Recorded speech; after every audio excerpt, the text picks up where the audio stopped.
Okay guys, as you know, we're talking about making inferences, and you should already have part of your page covered in notes from the Prezi that you're doing.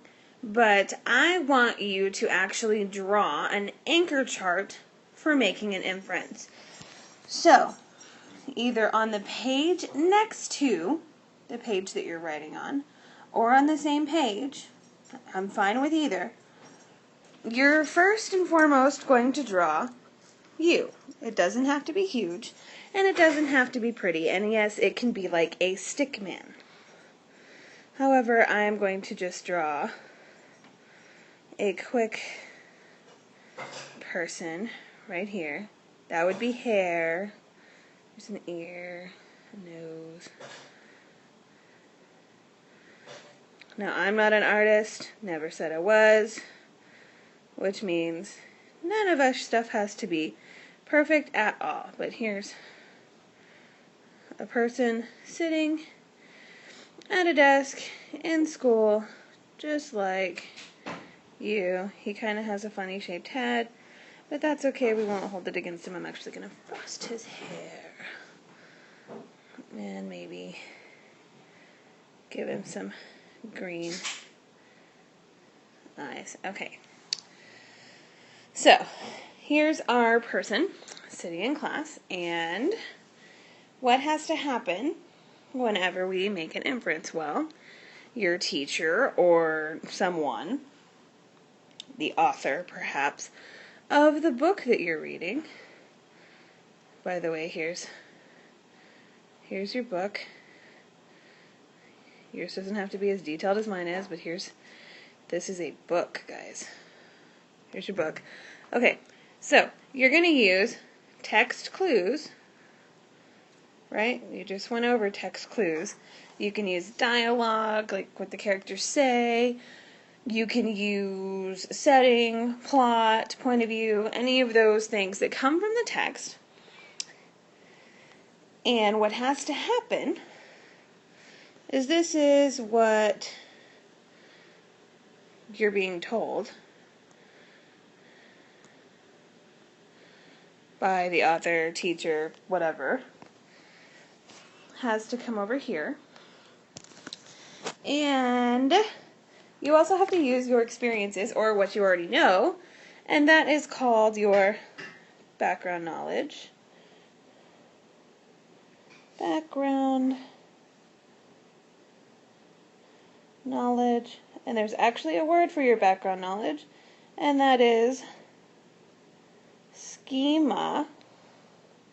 So it's actually what's in your brain. So I'm going to draw a brain. It's a very ugly, horrible brain. Yes, I know.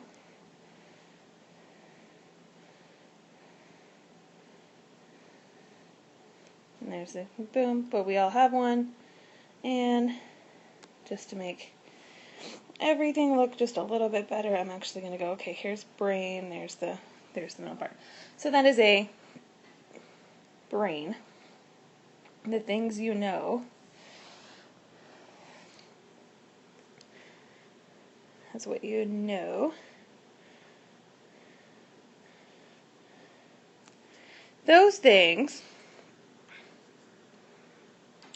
kind of have to come together for you to make an inference. And when those things come together, we have a moment in which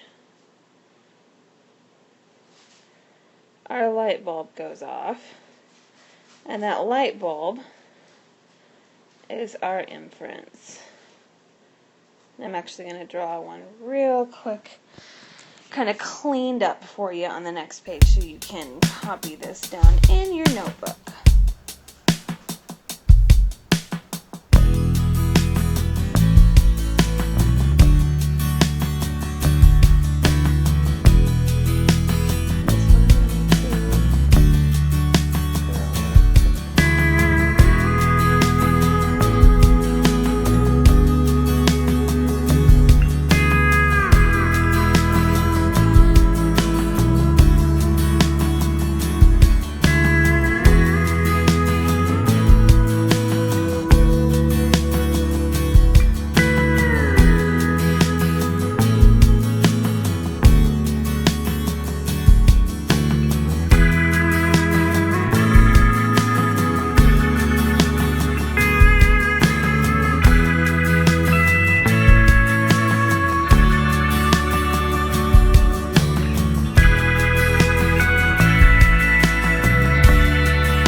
She doesn't have very good hands, but she's actually holding the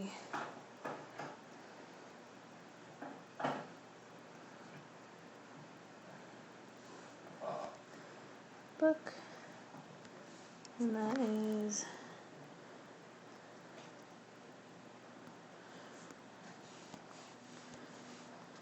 your text clues.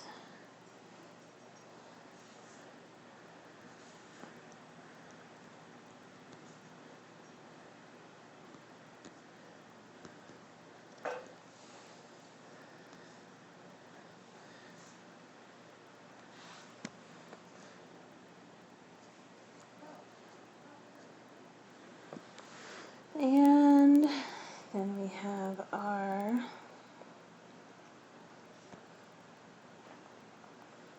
brain business here.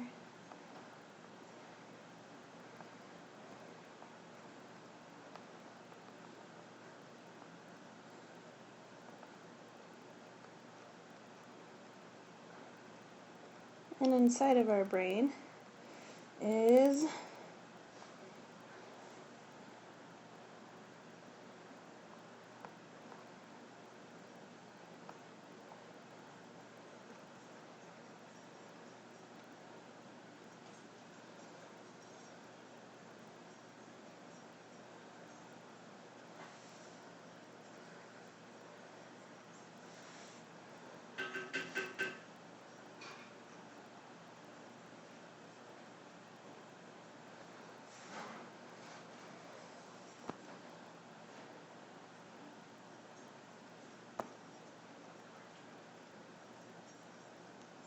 the important thing to remember is inferences.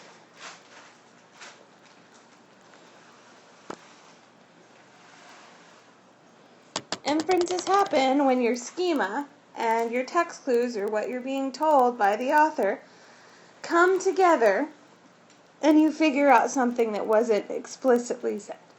You just figure out what's implied.